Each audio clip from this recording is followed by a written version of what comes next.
Good. Good. How are you? I'm doing really well. So I guess we're starting with Ashley. Yes. Yes. Well, good afternoon, everybody. I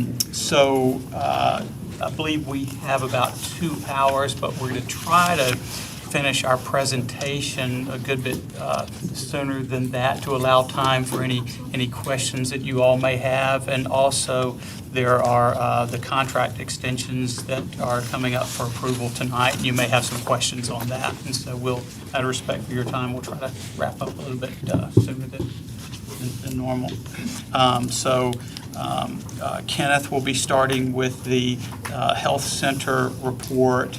Barry and I will get into the advisors portion of the report, and Jay Miniotti, our actuary, will talk numbers, and Eric Larson, our community pharmacist, will talk some pharmacy stuff. Does that sound good?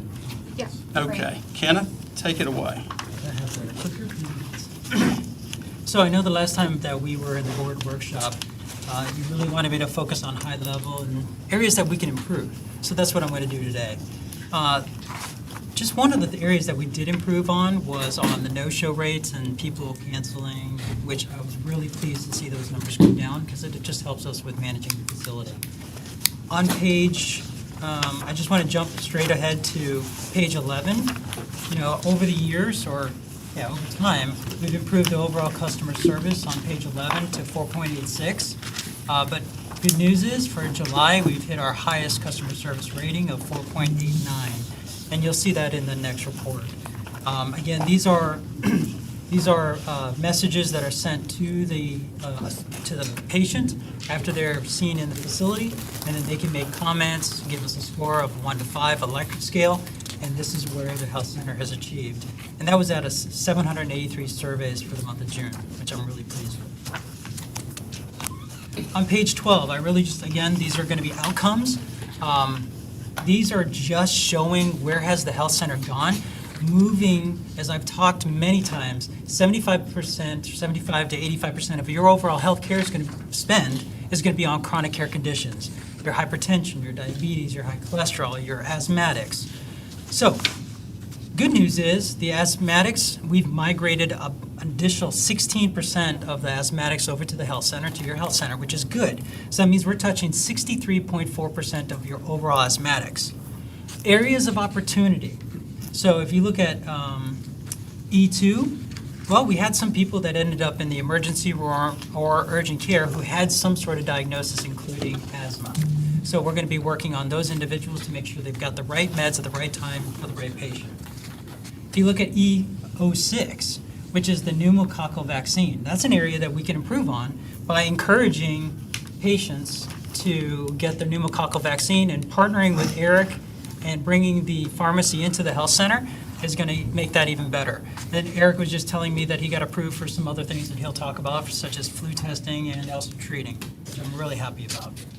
Another area of improvement, influenza vaccines for the asthmatics.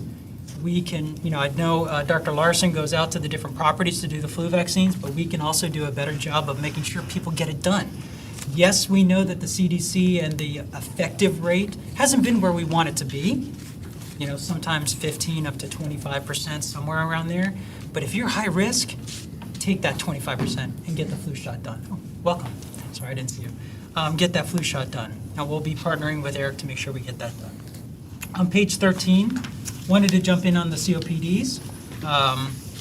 Overall, just continuing to improve across the board, just areas that we've achieved, such as percentage of effective rates. But on the COPDs, look at CO6. Again, flu vaccine. That's where we're going to be targeting those individuals who have what is called chronic obstructive pulmonary disease. Slide 14. I'm not good at this. There we go. Slide 14, diabetes. We've captured 65.4% of the market share, meaning out of all the diabetics within the district, 65% of them are coming over to your health center. Areas of improvement, we can do a better job of foot exams. We've already met with the providers to make sure that that's getting done and documented. in the right place so it gets captured in the DeerWalk data. Microalbumins, this was an area that we had a problem with and we had improved. I just wanted to point that out. We brought that in-house, saved the district money, but also making sure that those diabetics, the protein levels are not where it's going to cause them any kind of damage. On the bottom half of 14, that's the focus on the diabetics. Areas that we can continue to improve on is making sure that they're getting their blood pressure under control. When you have high blood pressure and diabetes, you're at a higher risk. So we need to make sure that they're getting the meds, making sure that they can afford the meds, and that they're taking the meds that we prescribe. Slide 15, hypertension. We've captured 63% of the market share. I'm very pleased with that because it's going to, again, help the district save on dollars. And on slide 15, I'm really pleased that if you look at FO4, we did a great job of moving the needle on the serum creatinine level for hypertension, and making sure that their kidneys are doing well. I have a question. When it says eligible, does that mean that of all employees or eligible employees that were identified as having potential diabetes, for instance? So this one is specifically only to those individuals coming to the health center.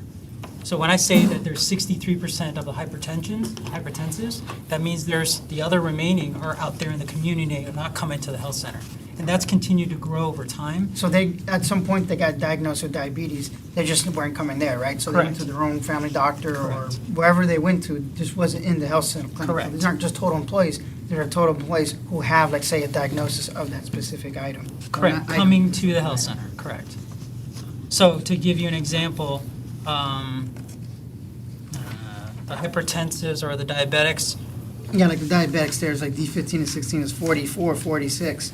So there's like 484 that had some kind of diabetic diagnosis. Correct. So do you get that information then from DeerWalk. DeerWalk? Yeah, so we, the health center reports into DeerWalk, and we're able to segregate out who's specifically coming to the health center and who's not.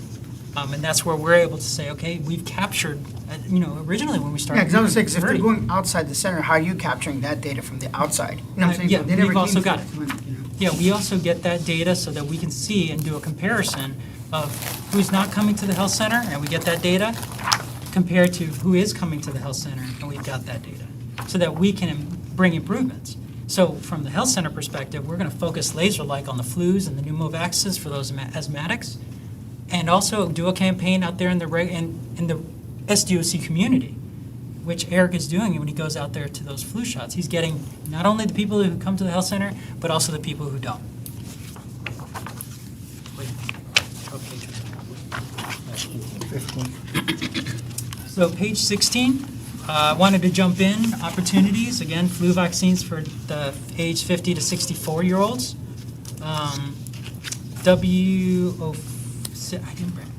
Screening for osteoporosis is another area we can improve on. That's 16. Screening for, osteoporosis.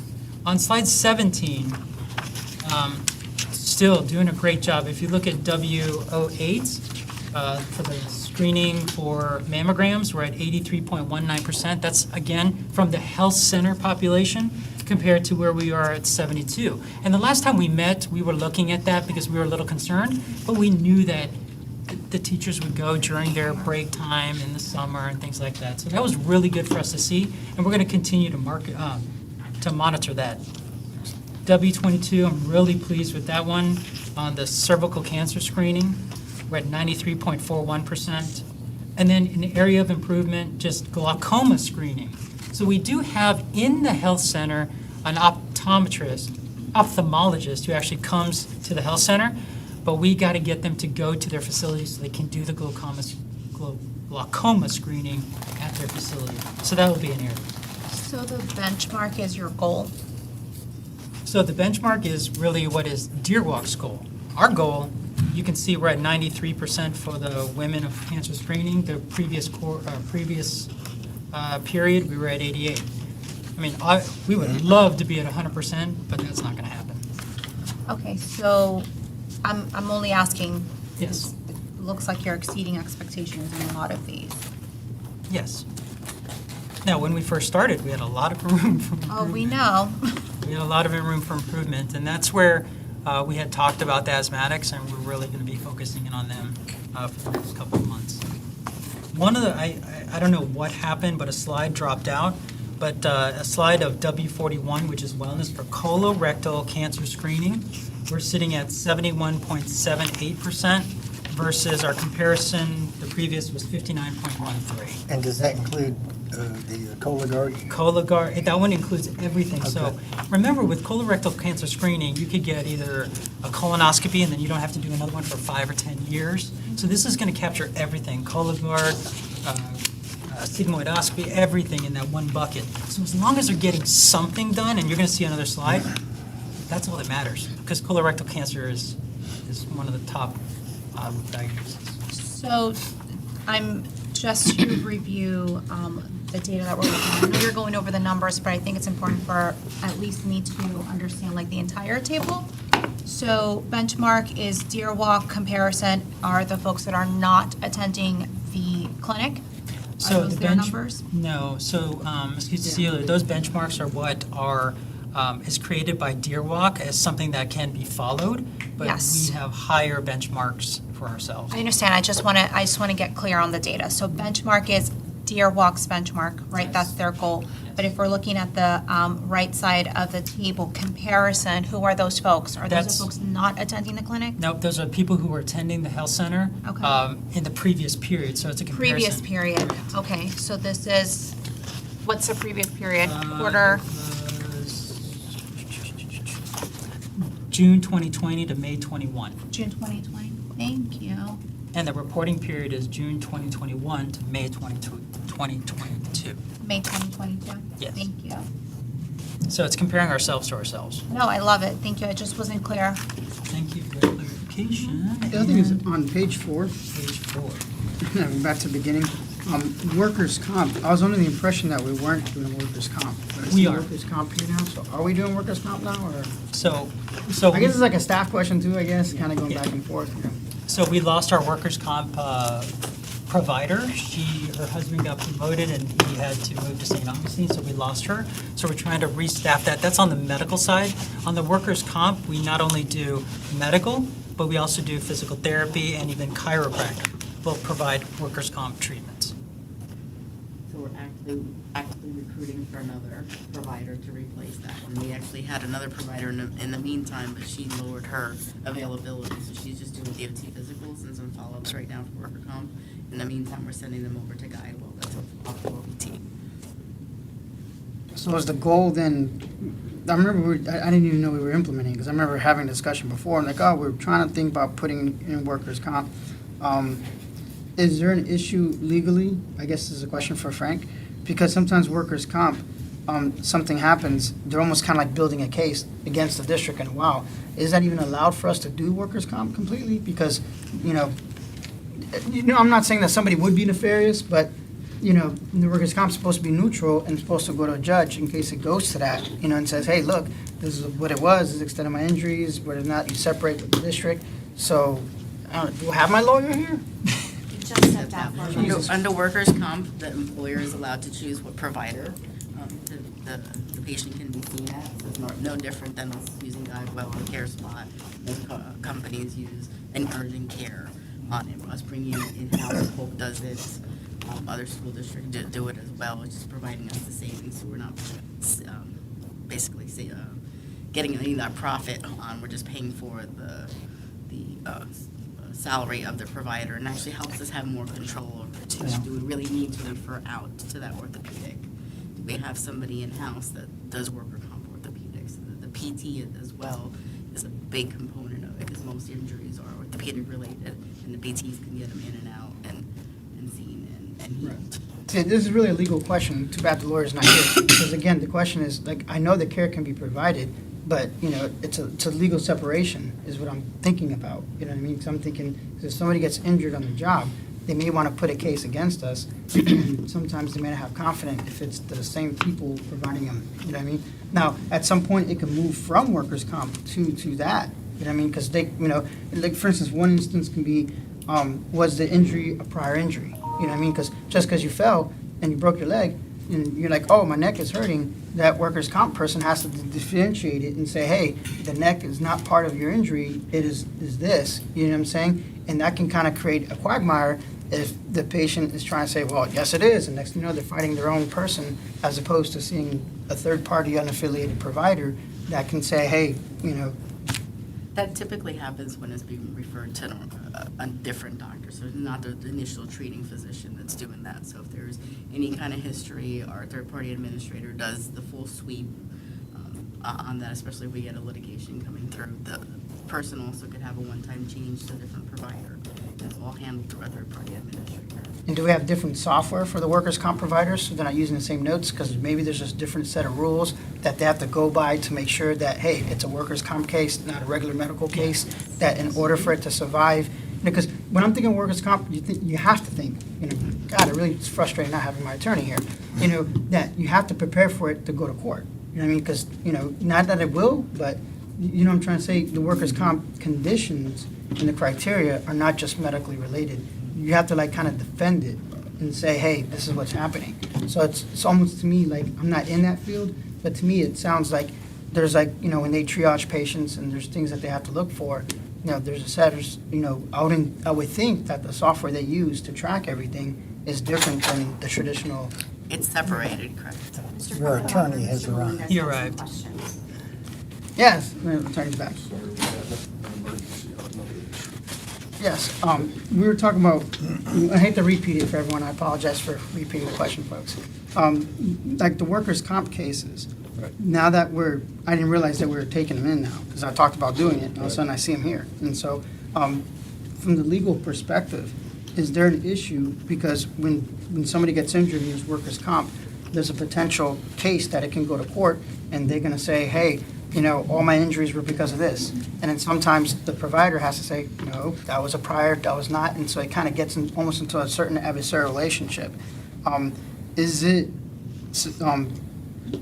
allowed to have workers' comp be in-house providers as opposed to outside providers? Yes. Making sure that's clear. When they're first injured. Now, after that, they can say, I want to go to somebody else, but that first point of handling the initial injury can be with us.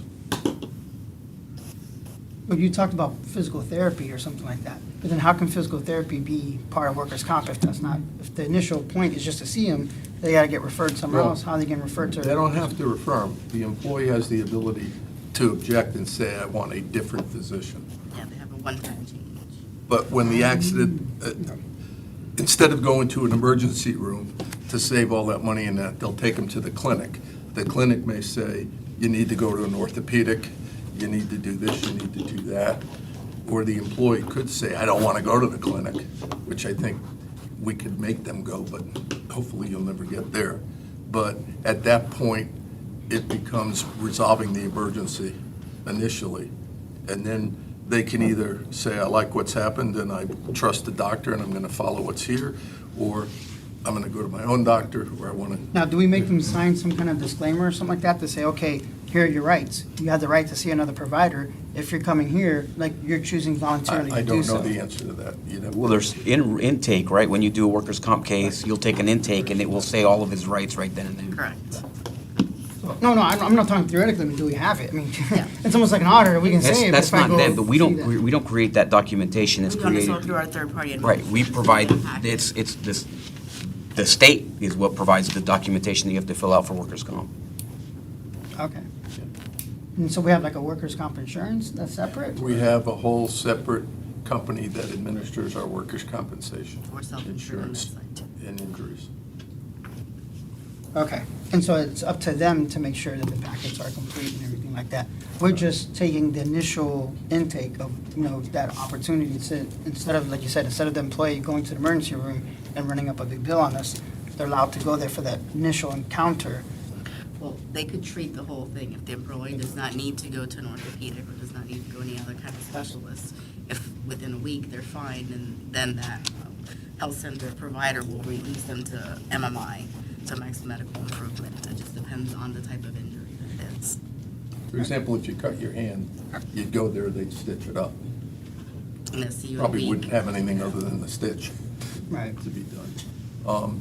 And I can tell you, if they weren't doing it right, or company that manages it, we would have heard it loud and clear from all the claimants' lawyers who file Correct. claims. Good point. You got it, yeah. Okay. Thank you.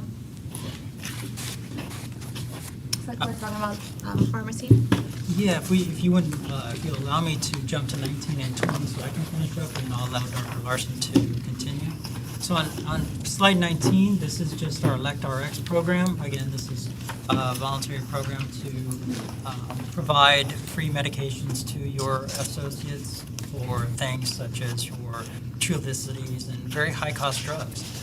Again, they're getting it for free, delivered to them, and it saves the district. You can see in 3 months, you guys saved $400,000. So that continues. At the health center, what we do is we're looking for those type of those patients to make sure they've been on it for at least 30 days. Then we're conducting outreach to those individuals to see, hey, would you like to get this for free? So that's actively occurring. Now, going back one more step to the colorectal screening, one of the things that the health center has done, and I'm really proud of what they've been able to accomplish, is getting people to do something. You know, if somebody doesn't want to do a colorectal screening, such as a colonoscopy, then we will offer them Cologuard. It's the golden seal, the golden approval is the colonoscopy. But if they're not going to do it, this will get us to where we need to be. And you had 446 orders that were done. We have an 8.1% positivity rate. That means those individuals are going to get a colonoscopy, and God forbid we find something. But if we find something, hopefully we found it early enough that we could save their life. With that, I'll turn it over to Dr. Larson.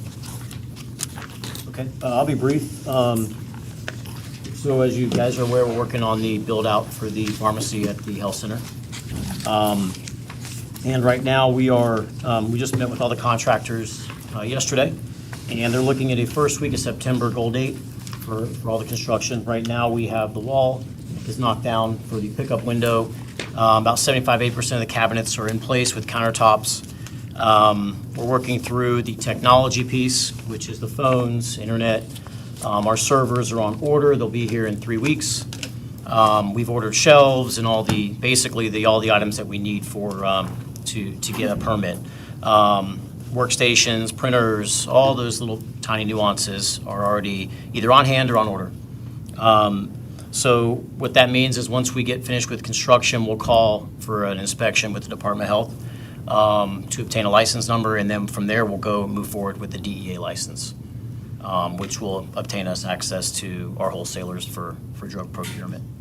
We're working on the contract with Ventegra right now, with the cost-plus model, the pass-through pricing model, which is completely different, which we presented, almost a year ago now, which will pass through costs to the district and provide savings, and according to dispensing fees and different type of pricing models, using NADAC and ACI, which are two acronyms for basically your benchmark for cost across the country.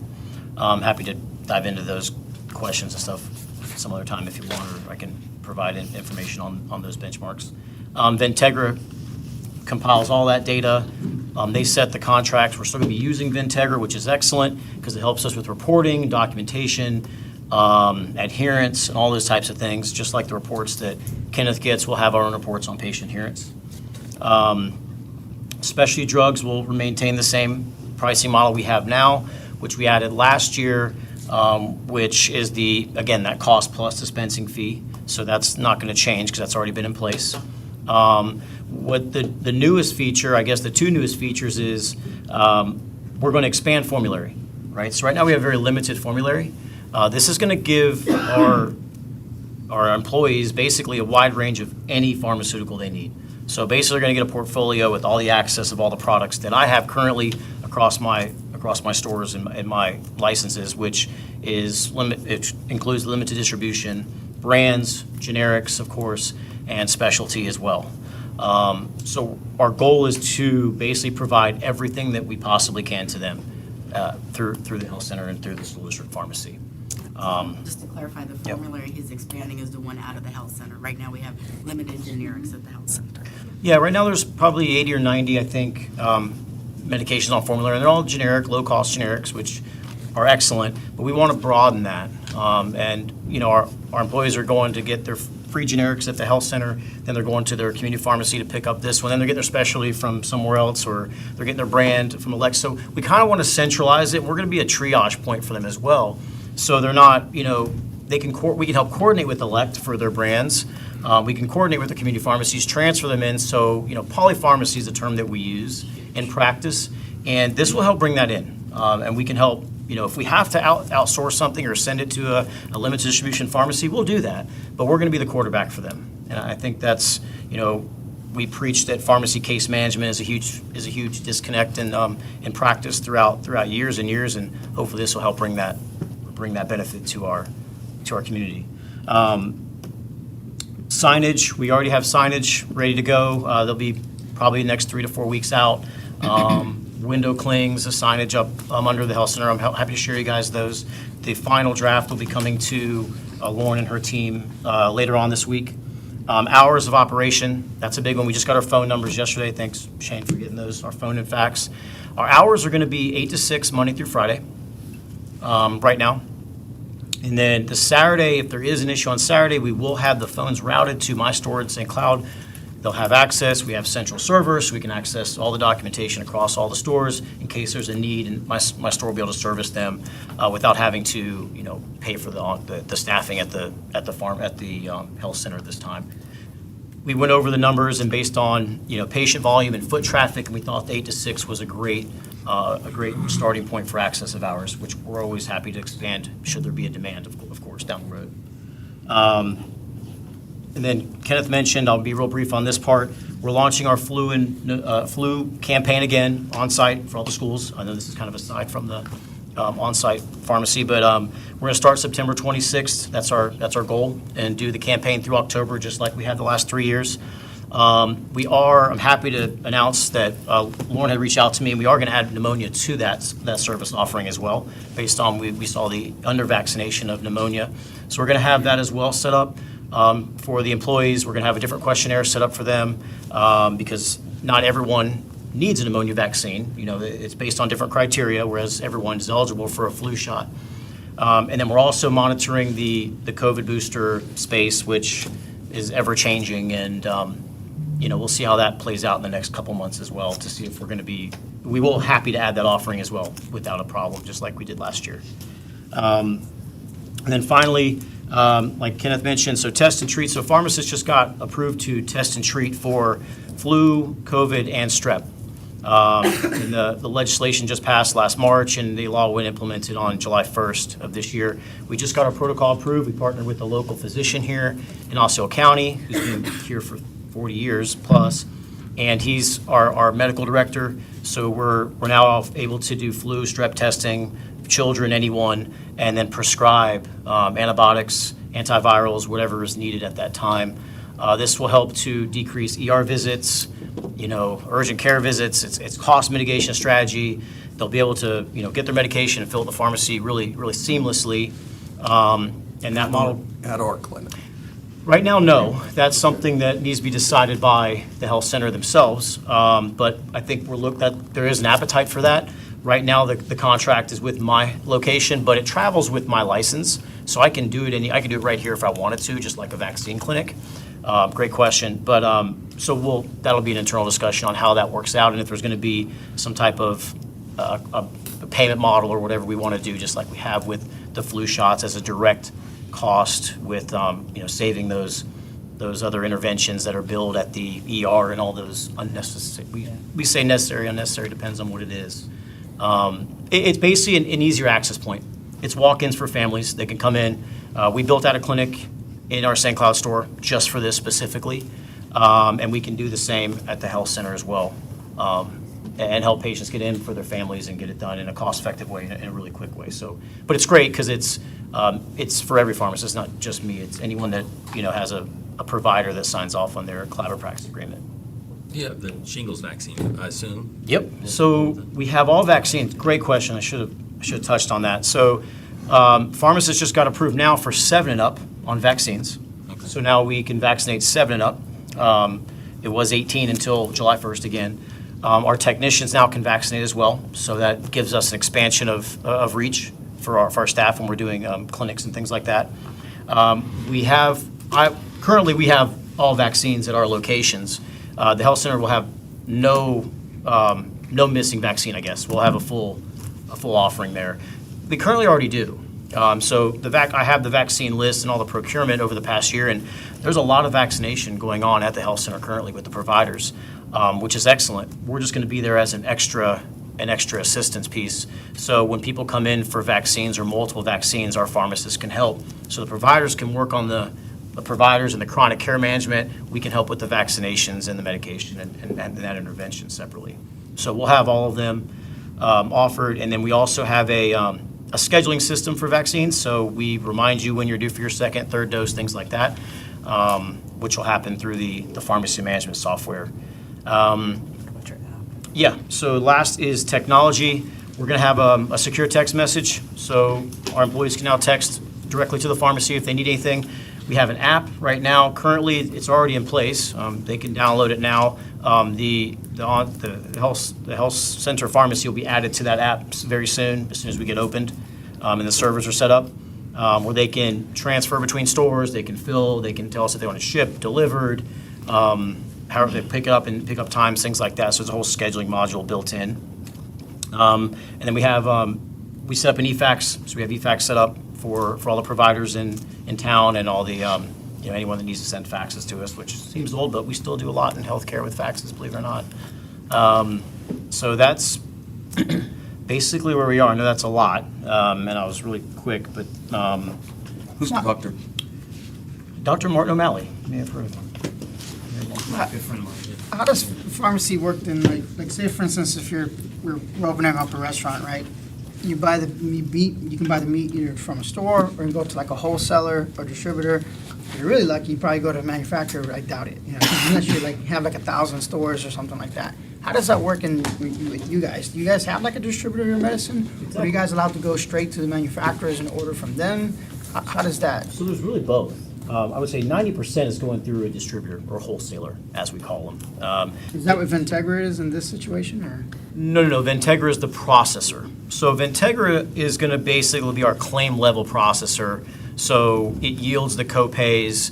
It creates the invoicing for the district. You guys believe I pay on a 7-day terms to Ventegra. Then Ventegra pays all the pharmacies in your entire network. Our wholesaler for this would be like a McKesson. You've heard of McKesson. You've heard of Cardinal, Amerisource, all the big wholesalers. There's also, there's plenty of others out there too. But we'll be using McKesson primarily in the beginning, and we'll have some secondaries. And then we also will buy direct. Some specialty drugs require direct procurement from the manufacturers. Right, and there's no like volume discount or I guess the difference is the just-in-time versus over a period of time. Because obviously, I don't want to get into the guessing business and say, okay, I think we need to buy 100 vials or something and like overstock on something just to save the money and just have it sit on a shelf for a long time.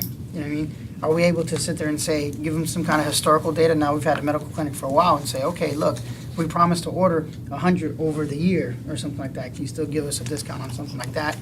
Or does not come into play because we're not big enough for that? And do we just have to like buy individually, or how does that work? We're definitely big enough. So we're going to have the benefit of my buying power for all 4 of my stores. So we're going to have really, really strong cost of goods profile. Probably one of the best you'll see in the state based on our purchase volume. So yes, the answer is our software, actually I have a design where our software works on a procurement on a 12-day on hand, is what we call it.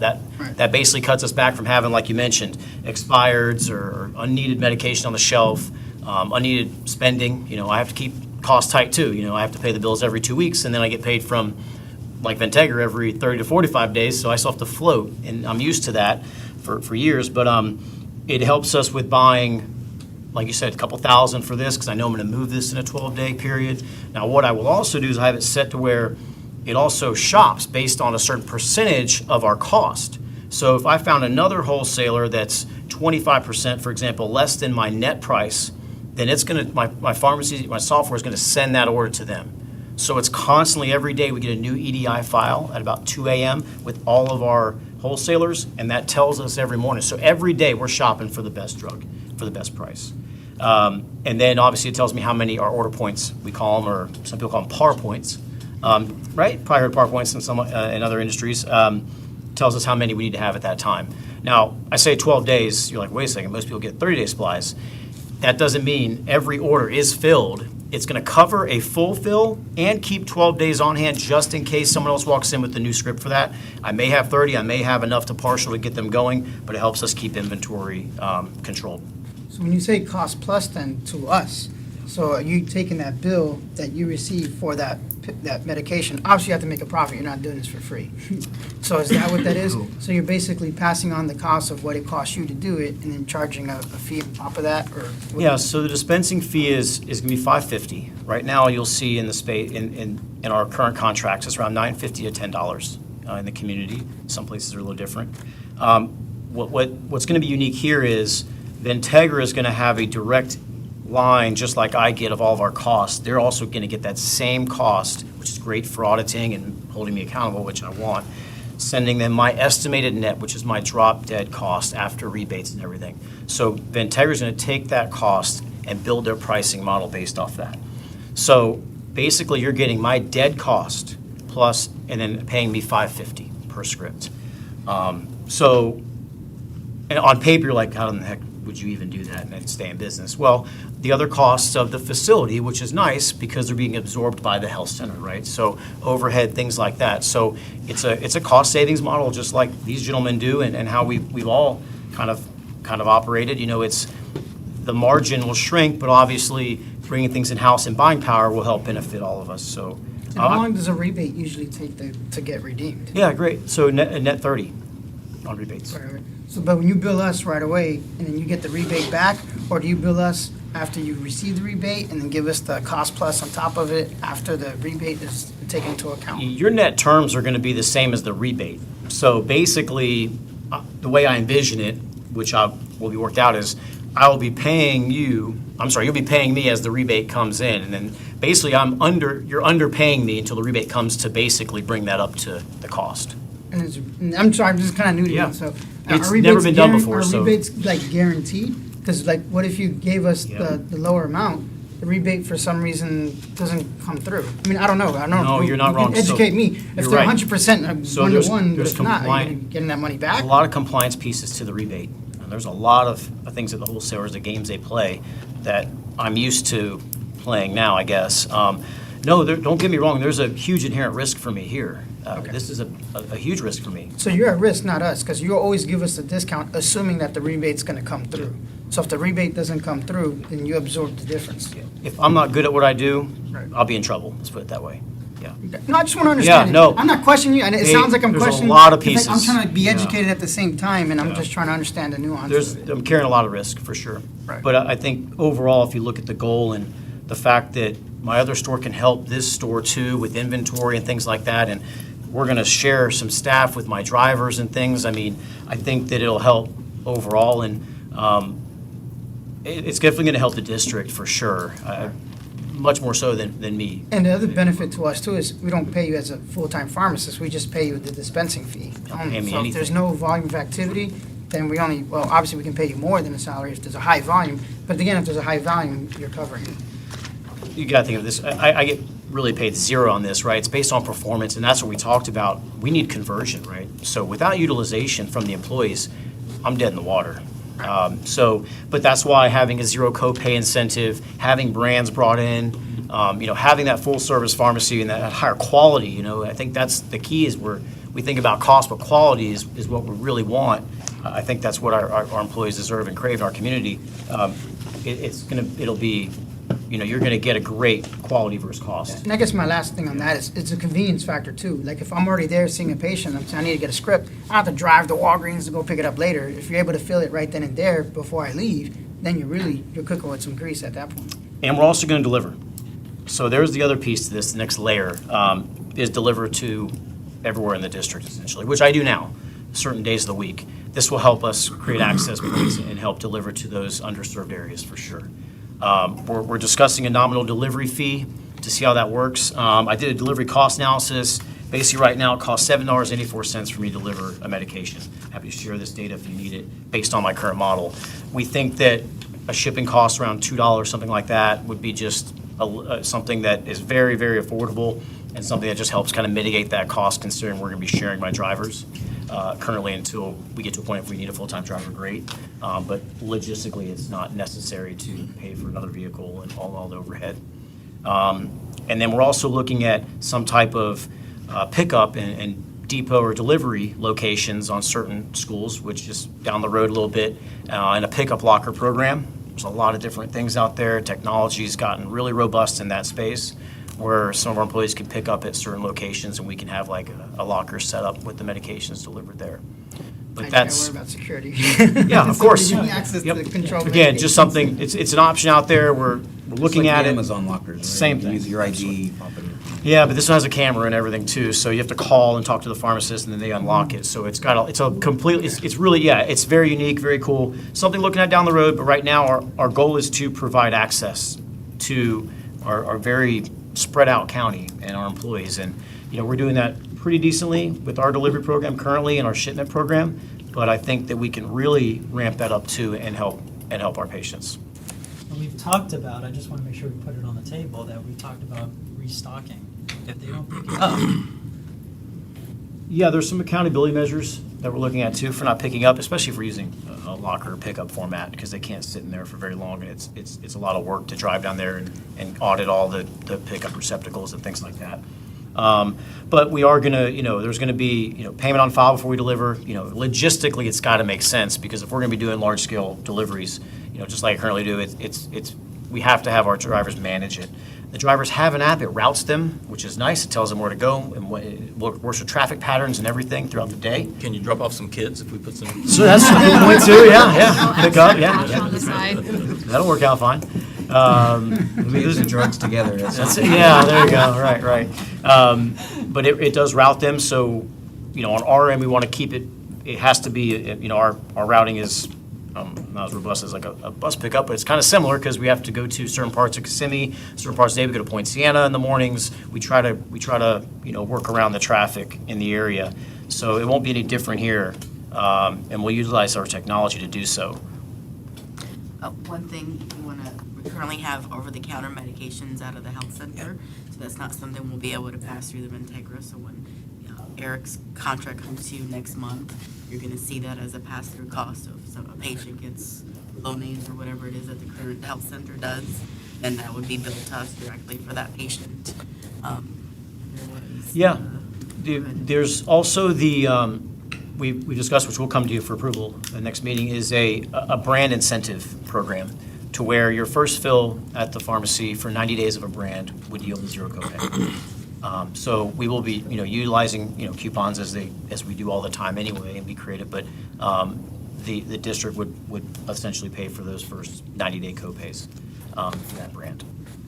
Now, the only concern would be, just kind of thinking out loud, is I don't want to get too commercialized in a way that, because sometimes manufacturers have special discounts. Let's say it's normally $300 a pill, whatever. You know what, I'm gonna give you a special incentive. Hey, I know you can control the school district over there. I'm gonna get to $100 a month for this month, and you're like, man, I'm gonna give you a bigger rebate than normal. I'm just kind of talking out loud, just in my own internal control deal. All of a sudden, oh wow, you push this, and because you're getting a bigger reward. That's natural economics. I'm not trying to say anything nefarious. I'm just saying, that's why manufacturers do it all the time, because it works. There's a big carrot here. Then all of a sudden, that reward period goes away. Now it's $300 each. Now those patients are connected to that pill. One that they weren't using before. You know what I'm saying? And then all of a sudden, that short-term cost isn't there anymore. Now we're hooked onto something bigger. What kind of internal controls are we going to have that we're still, it's like the fox watching the hen hound to a certain point, but at some point, somebody's got to look at the fiduciary responsibility of making sure our dollars are where they're supposed to be. Right. You know what I mean? So you're specifically, it sounds like you're mentioning brands in the coupon games. Yes. Specifically, Yes, right? sir. Yes, they're there. But what the rebates for manufacturers, they go to the PBMs and the wholesalers. They don't come pass through to us. So we don't get any rebates we will not be getting any rebates here. You guys get rebates from Integra as they aggregate the rebates for you, which will be processed through me, so you still get the rebate benefits when they aggregate them through our pharmacy, but we don't get the benefit from that. We only get our rebates on generics.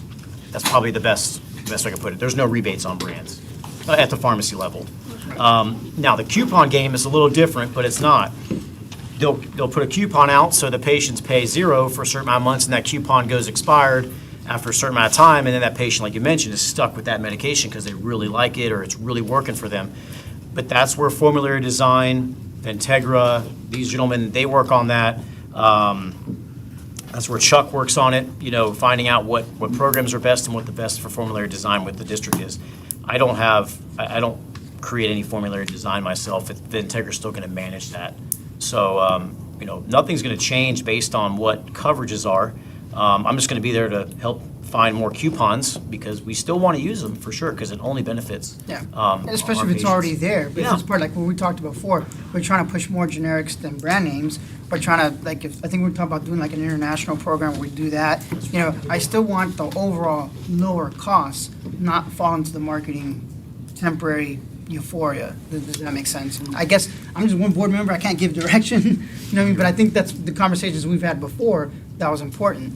And I just want to know what internal control mechanism can we do as a board because we're not there every day. We don't see it. How do we know that it's faithfully being executed like that and not going to go sideways? Well, as far as like us providing a generic versus a brand, well, we're state. It's a law that you have to dispense a generic if it's available in the state of Florida. So you have that, which is always great. So if there's a generic that's an equivalent, that's what they call it, it has to be substituted. Now, sometimes on a formulary, you'll be required to dispense the brand because of rebate aggregation, which is another game, but it benefits the plan and the plan sponsor, sometimes, mostly the PBM, but not in this space because Integra does a great job of passing that through. But as far as utilizing a more expensive brand or something like that, or using a brand when a generic's available, really the checks, that's done by law and Department of Health and also in Integra, and that's why you guys have a contract with them to hold all your pharmacies accountable because they have a 1,100 pharmacy network that at the point of sale when we're typing in scripts it says you can't use this drug. It blocks it from all of us in the community. Well, and you're operating on a dispensing fee, so you don't have me, there's no an ill incentive one way or the other. There's no incentive for me to dispense anything more expensive or cheaper. I don't. Remember when we started out, the letter went from me and we put it in the agreements that no provider of any kind could accept compensation for delivering services to us other than from us.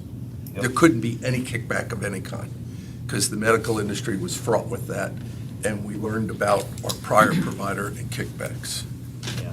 We should have that in all of our contracts. And Integra has the fail-safe, so there's step therapy. So if an employee goes to the physician and the physician prescribes the most expensive medication and they did not try him out on the generic or something less expensive on there, Integra pushes that out and says you need a prior authorization. The doctor has to provide the information that they've gone through these steps first.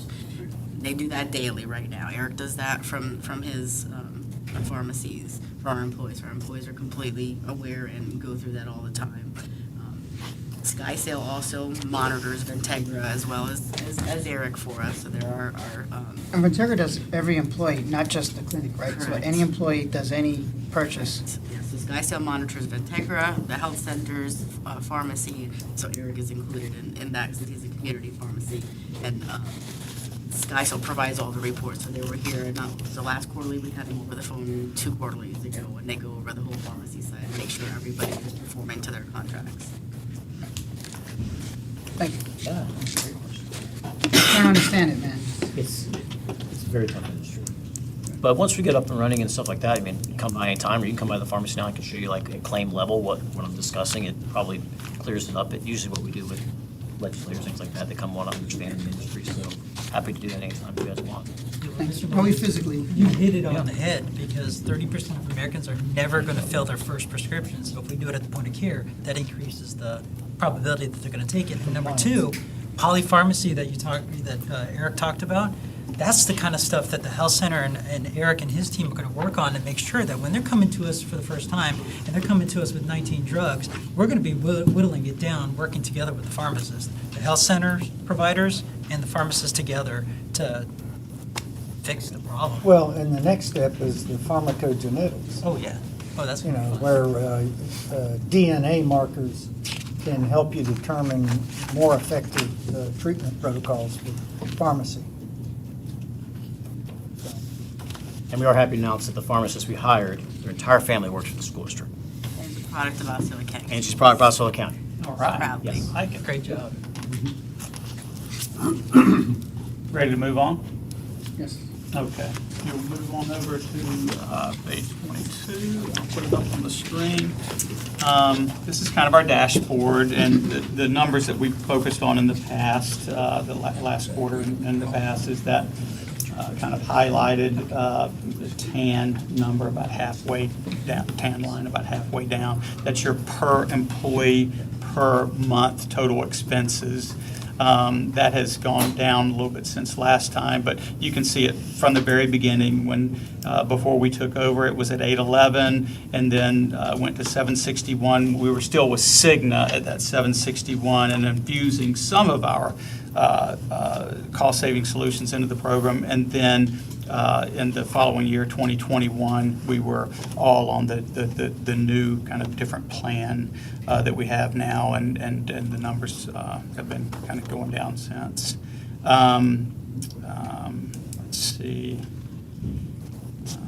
I think Jay had mentioned, and Jay's going to talk numbers in a little bit, but I think he had mentioned in our last board meeting, these are even a little bit, these numbers are lower than last time, but in our last board meeting, that had we stayed on the same path, I think you'd be paying $17 million more, somewhere in that area, and he'll get into the details of that. If you'll move to page 23. One Yep. second, before you move forward, Yep. can you explain line claims over specific stop loss? So Barry, Yeah, we have protections in place for the unusually high claim. We're going to cover this in the reinsurance You're going to section. go over it later? Mhm. Okay, But- I'll wait. But that's where a claim on an individual went above the prescribed risk that we've assumed and gets reimbursed by a stop-loss carrier. It's the true insurance in your program. Thank you. and your stop-loss carrier recognizes that we're doing something very different than the norm out there, and they give us extra credits for that. Moving on to page 23, this is your rolling 12 months ending in June, and it just shows that in the bottom right-hand corner, where it shows 102%, your expenses are about 2% more than your funding. But when you go to the following page, when you're looking at this plan year, your expenses are about 2% less than your funding. So things continue to look very favorable from a financial standpoint. Any questions before Barry goes on to large claims? All right, Barry. Slide 25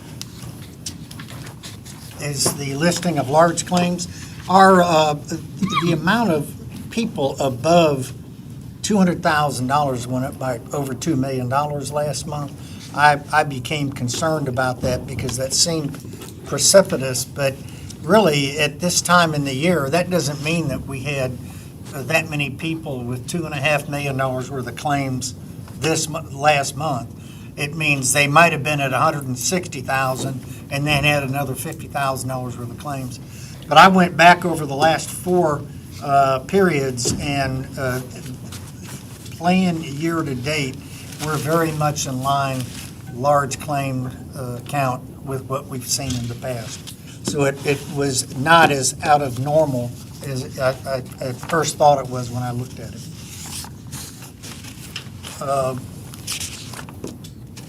Any questions on that? We're still looking, as you'll see later in the presentation, at cancer screenings, colorectal cancer and breast cancer are still higher than we would like to see. The next section is on cancer screenings, mammograms, and colonoscopies, and I thought that was a Kenneth thing, not a Barry thing. Well, we went over the numbers and just showed that we continue to focus in on the colorectal screening and the breast cancer, as you saw in some of those numbers, especially with the mammogram rate was 83%. I'm very pleased with that. The next section was just, was that you or me? Just looking at costs associated to the different therapies and then just the different testing that was done during that period of time. Yeah, I think what Kenneth mentioned earlier about the 8.1% positive rate on the Cologuard screening, that's out of 700 people? 446. So that's 36 people who would not have been screened because they weren't going to get a colonoscopy, who have some indicators or markers that they have some level of colorectal issue. And so we were able to get them to go and get the full-blown colonoscopy. One of our goals, we have tossed around the phrase population health management, and one of our goals is to impact the overall health of your employees, and we benchmark our plan's average employee risk scores against what comes out of an organization called Melamin Benefits, which is probably the foremost renowned actuarial firm in this area. And we've identified improvements in risk scores resulting from what we've been doing. The next slide, the Melamin Measurements, what it tries to show in the first column, these are the actual claims per member per month that we're experiencing against what Melamin says we should have expected. And what we were particularly, and hopefully we're not overtaking credit, but in 2018 and 2019, this plan had higher per member per month expenses than the benchmarks.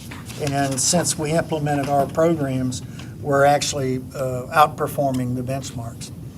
Not to say that that'll continue forever, but we certainly would like to celebrate the success while we have it. Is this benchmark based on what specific population? I know the actual is SDOG. Is the measurements that Melamin is looking at, is that population overall, population in Central Florida? Who are these folks? I will get that for you. I don't want to make it up. I will get that for you. At my level, it's the Melamin benchmark, but that's a fair question. The next two slides are really actuarial slides that our actuary, Jay Miniotti, has prepared. Jay, you want to comment on slide 30 and 31 and tell us what the squiggly lines mean? Well, we've shown you these squiggly lines beforehand, and we just added the information to them. So I'm going to go line point as a reference. This is the incurred claims versus paid claims by month, going back to October 2019. And the last that we were here, we had data through March, and the red line is paid claims, the blue line is incurred claims. And starting in the last quarter or so, we have started to see the paids and the incurreds come together. And as we cited earlier, one of the big issues that Sarah and I have been wrestling with, she internally and me externally, is this disjunct between how claims are being incurred, meaning when they're serviced, and when they're getting paid. And that delta can and has been fairly severe from a cash flow perspective, and it's represented here visually by this gap. All right, so if you see a gap of the red higher than the blue, that means we're seeing a big outflow of cash. The blue is the incurral of the claims, and ultimately, in the long run, these two things have to converge with each other. Every claim that's incurred will ultimately get paid, but it can cause pretty painful, would you say, differences depending on the slice of time that you're looking at in doing the financial reporting on it. But we were encouraged to see, at least from the beginning of the year, that PAIDs and Incurred were starting to come together. I would have liked in June for the PAIDs to have been more like this blue line, like the Incurreds. I've looked into this, and the July to June timeframe is especially important because, as you know, it's the end of the fiscal year. It's the year upon which we report to the state the actual health soundness of the plan. And I'm going to share with you some metrics that I've taken notes on. The next slide, please. Oh, one sec, please. Help me understand, what is causing the delta? What is causing the, I guess, is it a time issue?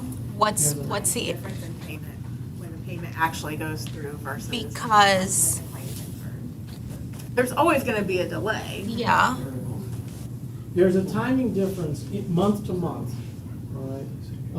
And as I said, if you're looking at, say, July to June, the difference here between fiscal year, if you were to take the incurred claims from July to June and add them up, and the paid claims between July and June, they'd be $50 million. All right? And that's one of the things we're going to talk about, is that we are getting $50 million worth of paid claims. I want to go through kind of the picture of the financials, if you don't mind. But these things, again, they ultimately even out. Any one month can be very different. This could say $4.5 million, but we only paid out $3 million. But eventually, things come into line with each other.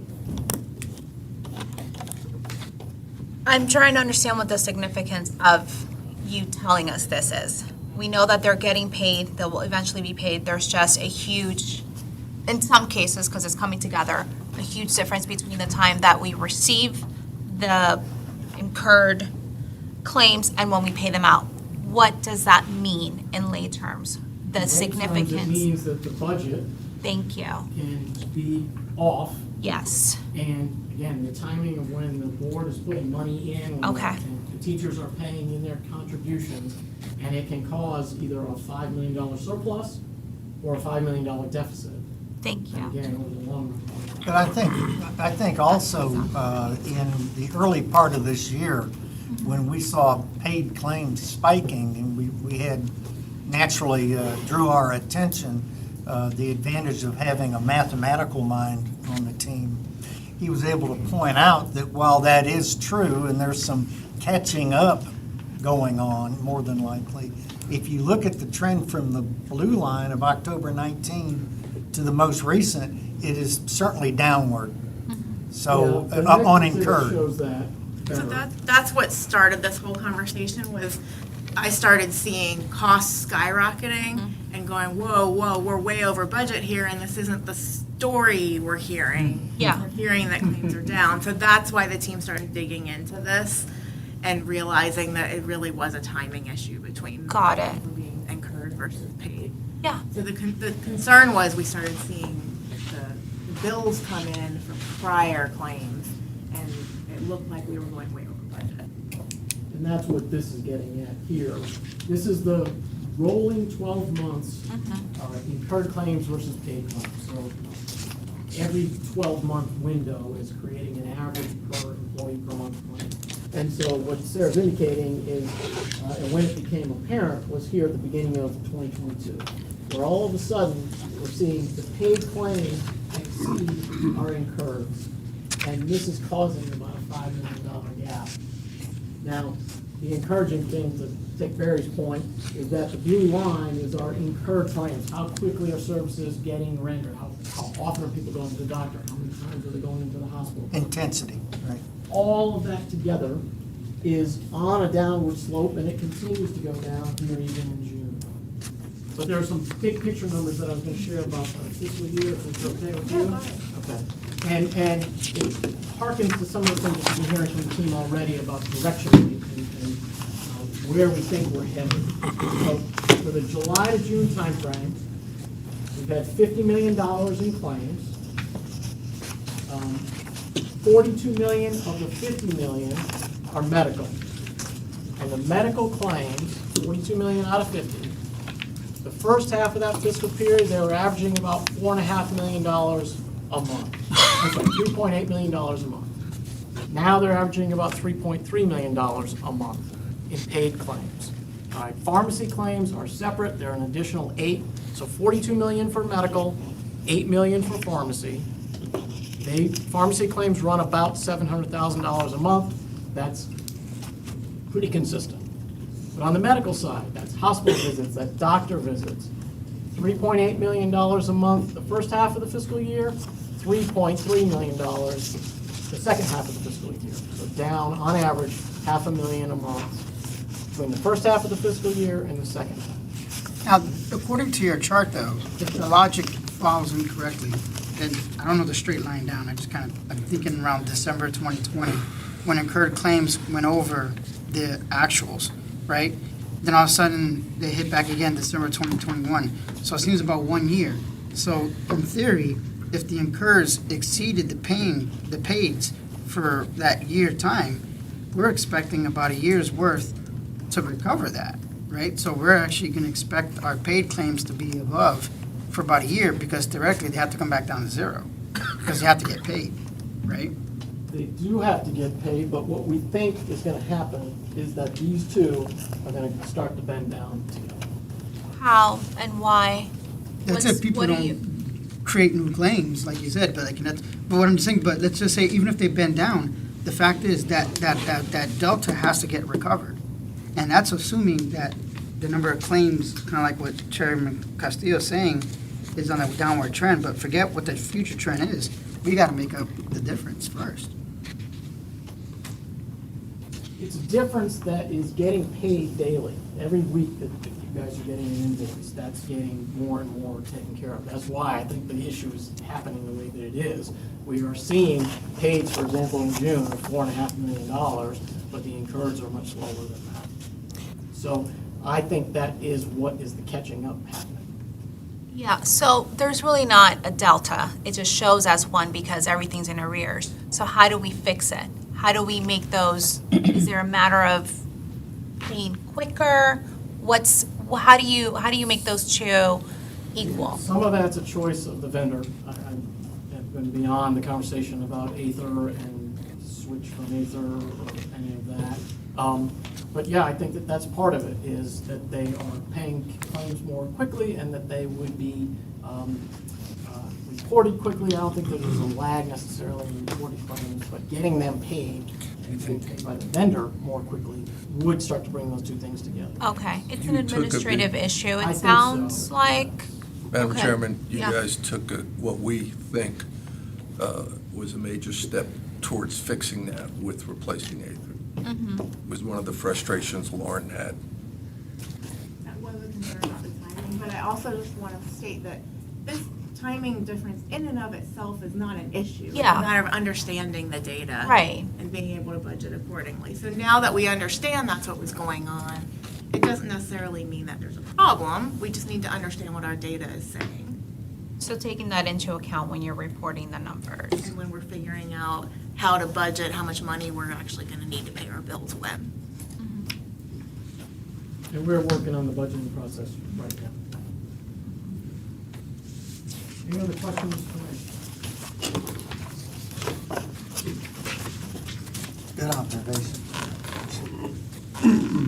The next few slides are just a sort of a summary of the last plan year and this plan year to date, and where claims are flowing within our various tier structures.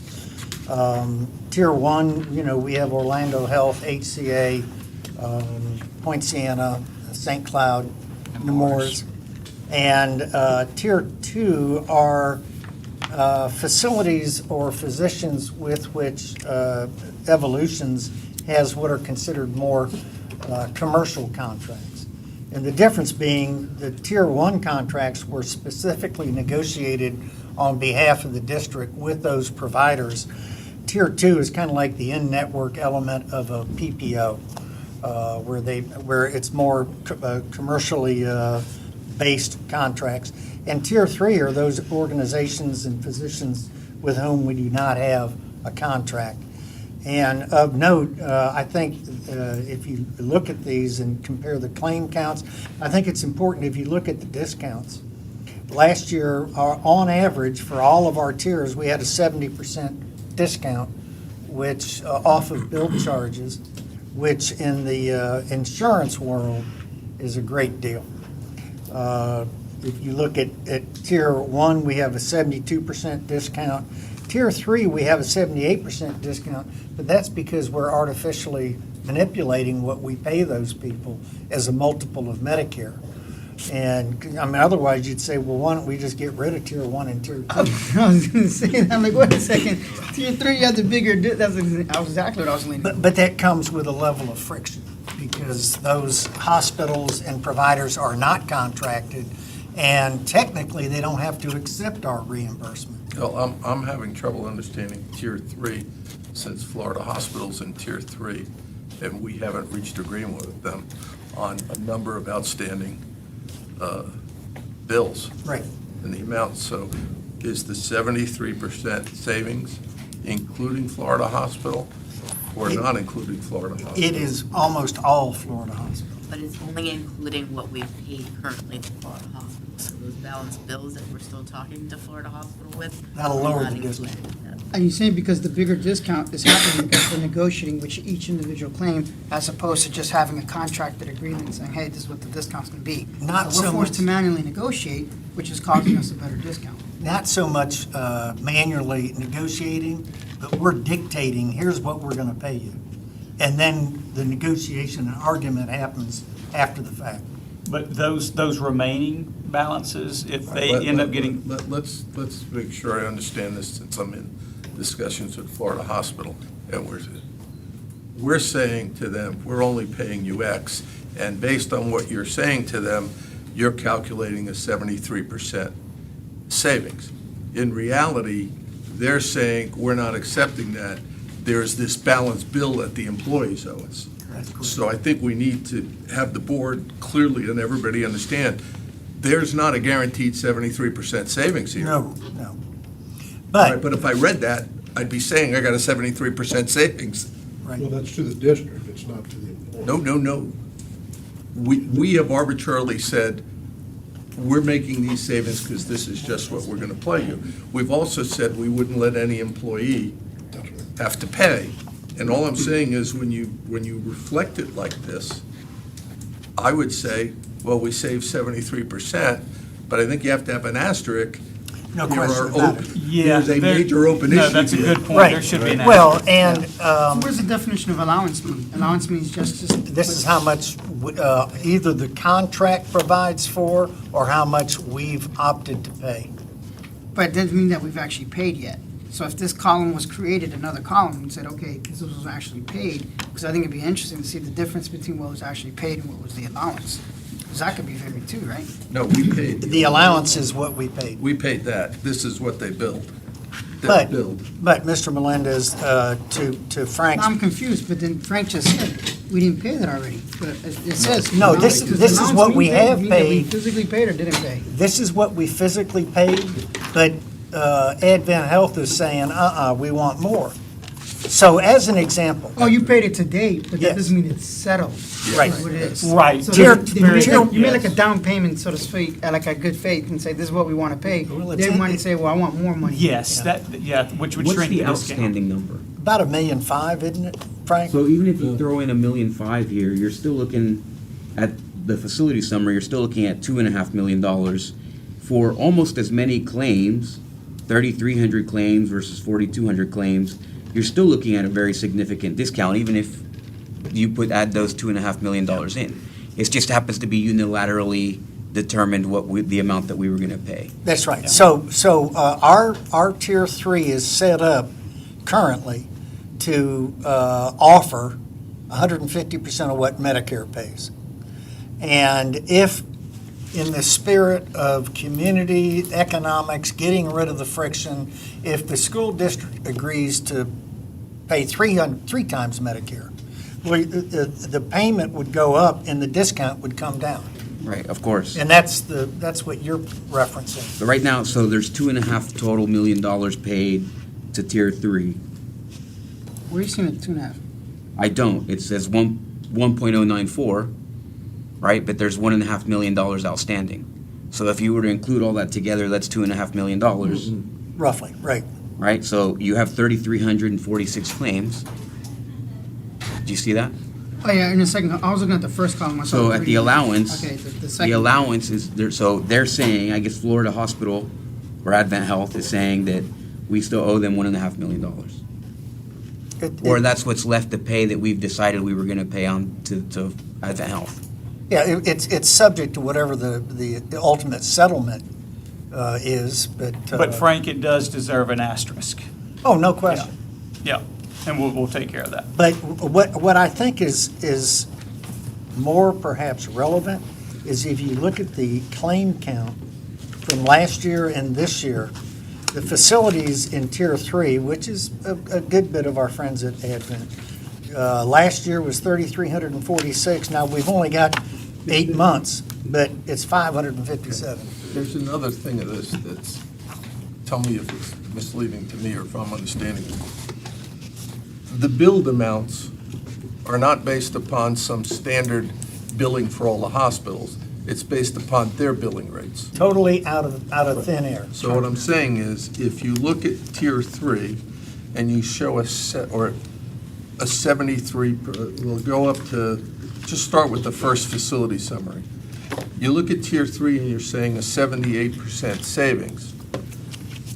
That really could be a dramatically lower number than what the 70% savings is, because when you look at the rates Florida hospitals charging, like in some cases 700, 1,000% of Medicare, they're going to show a bigger discount, even though they end up charging more than the people up top who are billing us a lower rate. So I think this whole sheet, I will tell you, I'd rip this apart, because I don't think it's telling the story. It's making it look like the Tier 3 providers are giving us a better discount when they're in reality not saving us money, because they're doing it on an arbitrarily higher number than the Tier 1 people who gave us a far better rate to get into Tier 1. I think. So this can really be misleading. Well, that's why we're explaining it, and you're absolutely right.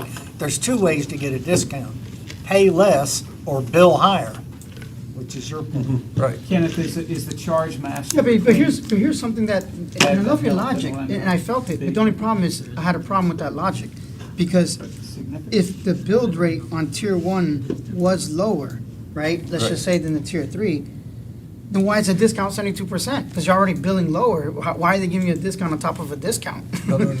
I'm just using your logic. They're showing what their standard build rates are, which are lower than what the standard build rates are for what's in Tier 3.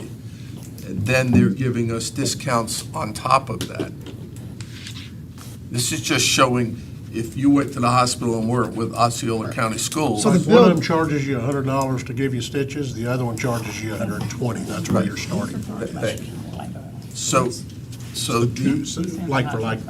Right, the logic works. You got it, right. It's, and so what happens is, I'm showing a 78% savings here, but in reality, my rates are double what this guy's rates are, so he may be showing less of a savings. but how do we know the rates are really double? Because we just negotiated to reduce the discount. We didn't really ask them to reduce the We rate. don't have, no, they didn't negotiate with us for a reduction of discount. But Frank, all the They tiers that you. Hang on, they simply said, here's what we're gonna charge you off our regular rates, which are still absurdly high over what is being paid in the marketplace. Yes? But I just want to be clear, all tiers are showing charge master rates. Right, Yeah, okay, all right. yeah. Mostly what I think Evolutions wanted to show here was the extreme migration away from Tier 3 to verify that our strategy and the way we've set up the program and the way we've rewarded employees for making better decisions, north of 80% of all of our claims are at Tier 1. And more strikingly, if you look at the percentage of claims by tier, only 8% of our claims are in Tier 3. And if you go 2 pages back, it further breaks down the numbers in our Tier 1. And Frank, to your point, Orlando Health, we've got a 76% discount. HCA, it's an 80% discount because they're that much higher in their charge master billing than Orlando Health is. Right. So, again, the first two were primarily intended to show that the population is responding to the rewards and lower access care costs that we've created in the plan design. And I think it's been hurtful, and it's probably what's brought Advent to the table.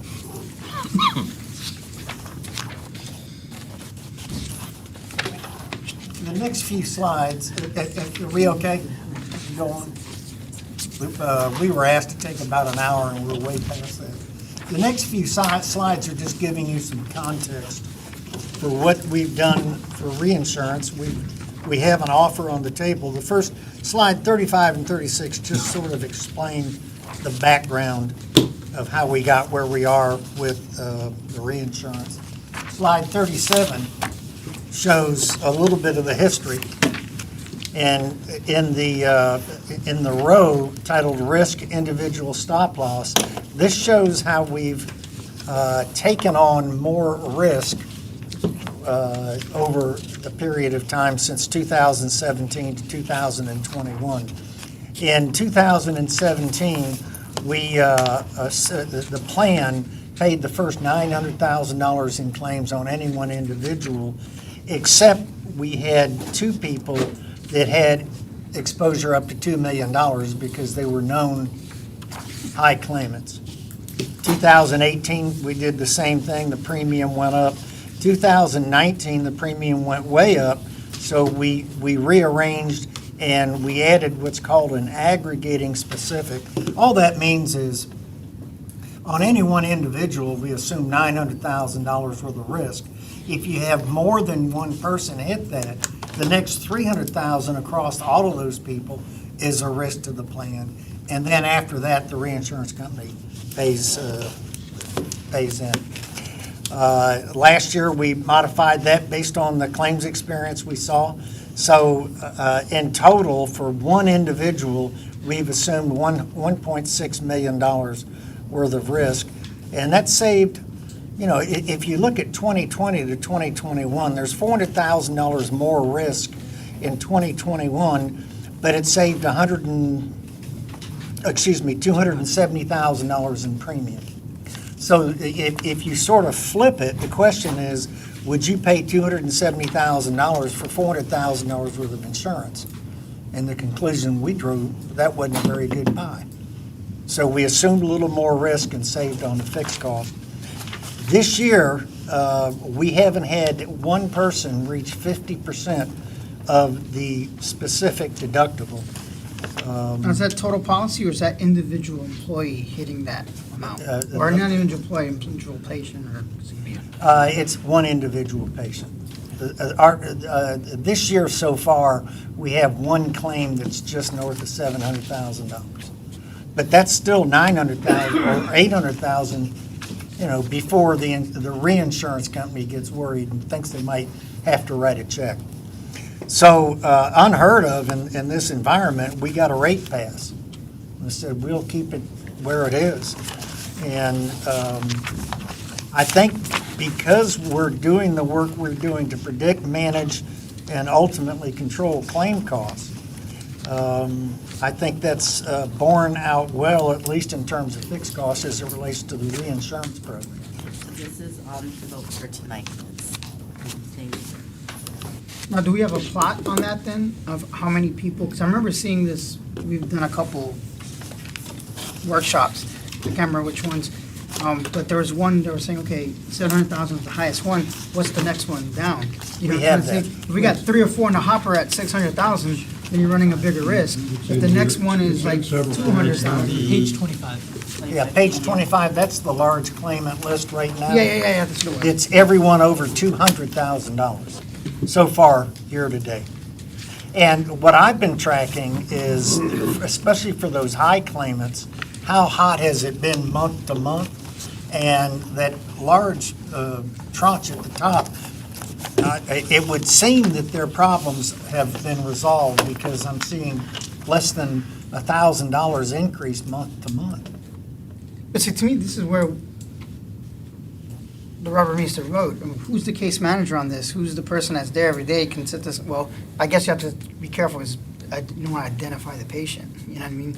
But can there be analysis to say, okay, yes, we looked at this patient, because they probably been through our, well, they probably didn't go to our clinic because they're outside. One of If them they're- did. If they're going that high, they're probably not at our clinic. There's actually 5 in total that went to our health center, but those patients are referred to specialists. Some of these things are way out of our. Yeah, beyond, okay, that's what I'm talking about. And for HIPAA purposes, they're not allowed, their providers aren't allowed to talk to us and give us. Well, These are severe who's illnesses, right? And these are Yes. serious cases. Well, the diagnosis is on the. Yeah, my point is like, okay, well, is it towards the end? Is it fixing? Does it look like it's gonna increase? But that's what I'm saying. But for HIPAA, I don't know if you're allowed to talk to an outside provider and kind of give you an update. We have a case management right now, a company called Secure Health does our case management, starting with the new regime MAP, Medical Advocacy Partners, who's done a great job with helping us steer employees, is taking over the case management responsibilities.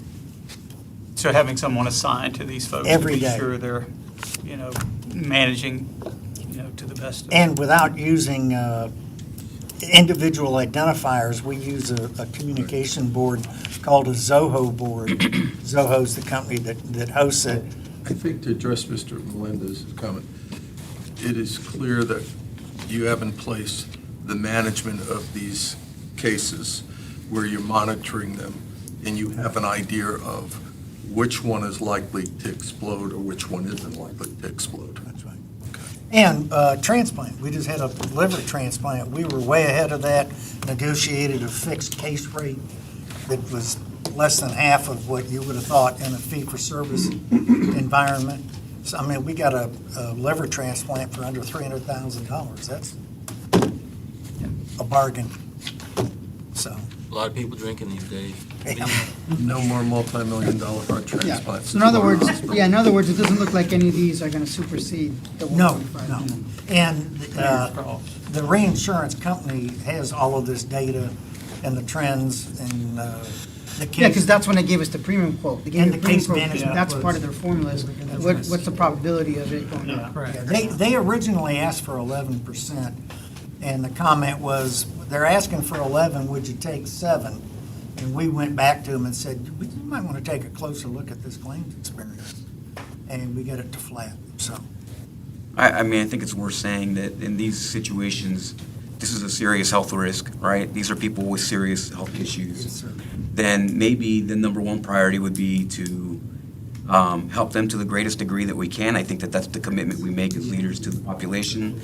Not necessarily saying, hey, I'll give you 5%, for this deal, I think that we just need to get them the best care that we can under those circumstances, absolutely. obviously. Yes, absolutely. That should go without saying, right? We're not trying to save the wrong money. Well, and we do both of those, right?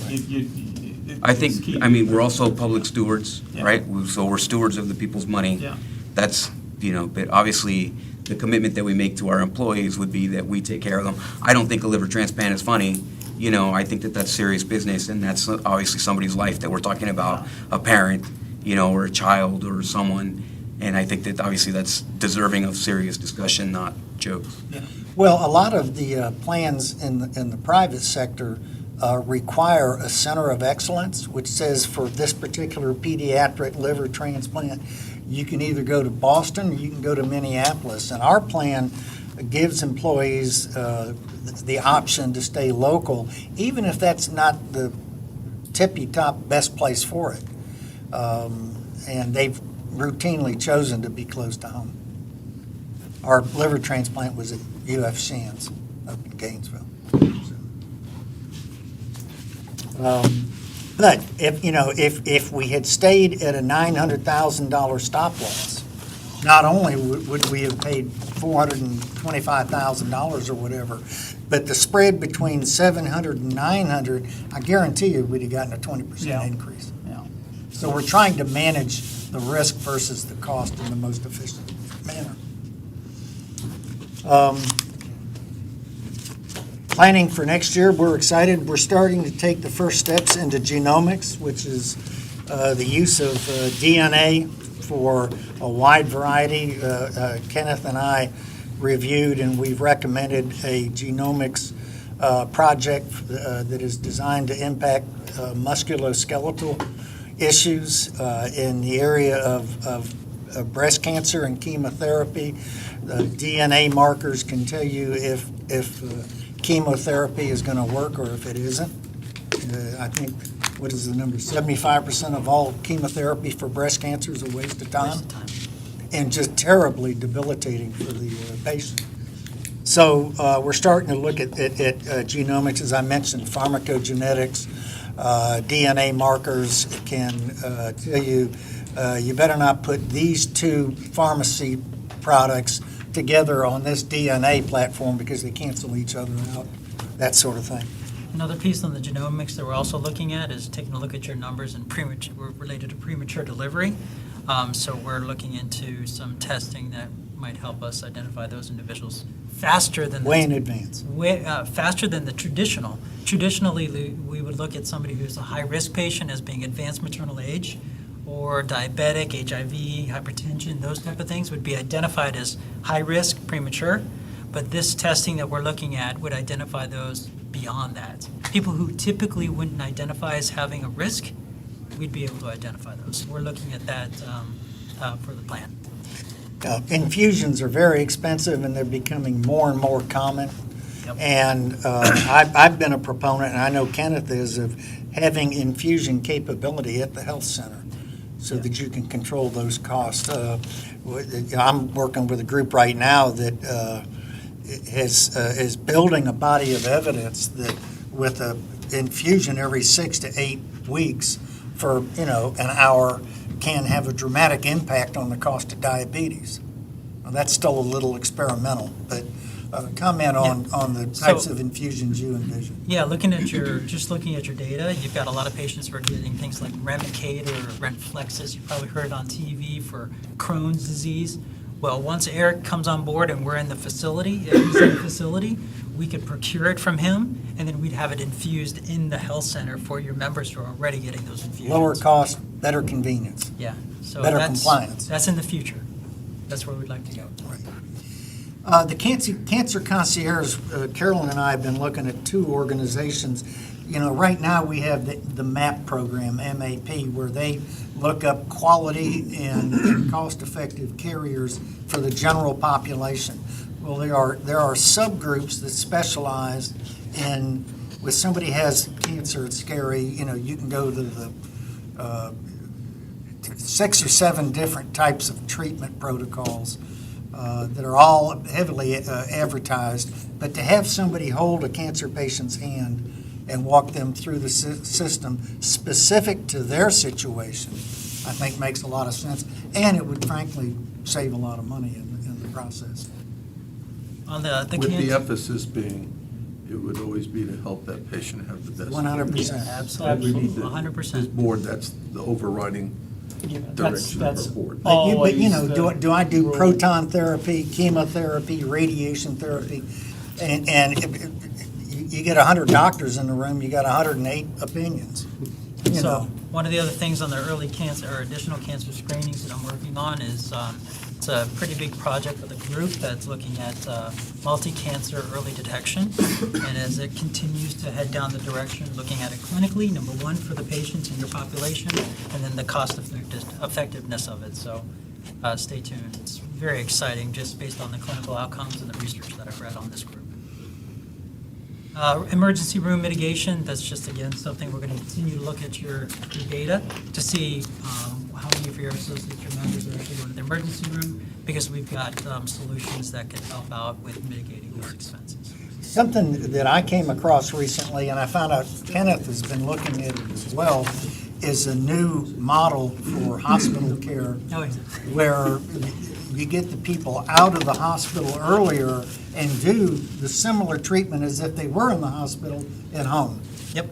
And there's some organizations, and I've come to find out Orlando Health has been working on that as well. So if you can cut a 20-day hospital stay down to 6 days and have that care in the home, it makes a lot of sense. It's home health care on steroids. We've been talking to Orlando Health about it. This is something that would help drive down cost and improve care because patients are going to recover better in their homes. But really, And it's not be taking- exposed. Look at the sepsis Oh, claims geez. we have. Yeah, I mean, what, 250,000 people die in the hospital systems? I mean, we can do a better job than that. Yes, Kenneth, Ray. how is the Point Siena Health Clinic project? That's still going. We've been trying to increase the volume, not the volume, but the hours that we have there. Remember, this is something that we're not you're not having to contribute for that location. I've had conversations with Orlando Health. I have other conversations with other areas that might be coming into the Point Siena area that we want to take advantage of. Again, trying to limit costs to the board. It's helping the employees, though. Yes. And then Eric, Lauren, and myself are also talking about the Amazon boxes being over at that facility, but that's something that we'd have to talk with the What do they specialist. currently have now? Do they have a nurse practitioner? Yeah. A receptionist? What's this? Medical assistant, that's correct. So one of each. Correct. To at least to get to that population, they have it there, have it available. Remember, we're not putting all the services that you have at your health center. We're just putting what are the basic needs of that location. We have one more presenter before we go to Q&A. Mr. Rosen?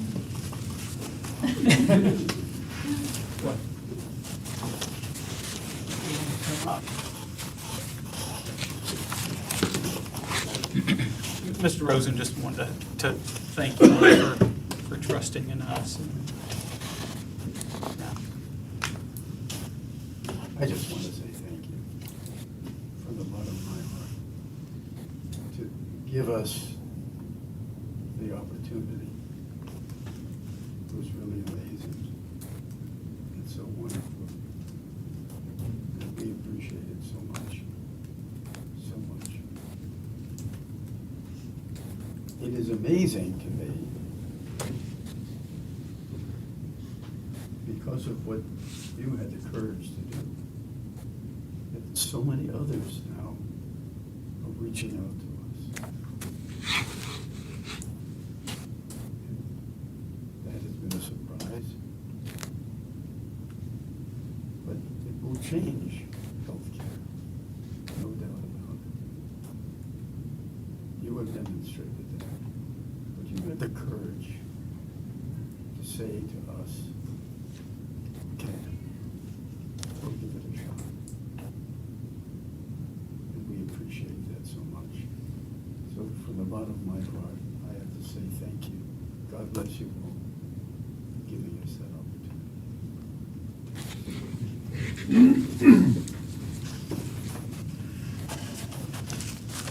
So, I think we did a lot of Q&A during the presentation. Any questions? Any more questions? Frank, we'll be sure to put an asterisk on that one page. Discounts. You know, guys, I ask a lot of questions, but I'm digging. No, we asked them all during the. All right. I guess I'm the chair.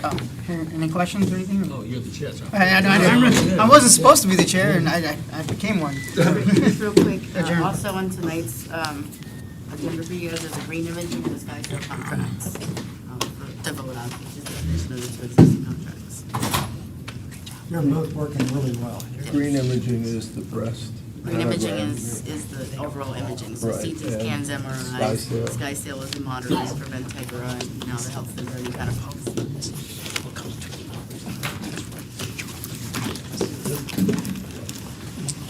Yeah, we're adjourned. Thank you, sorry.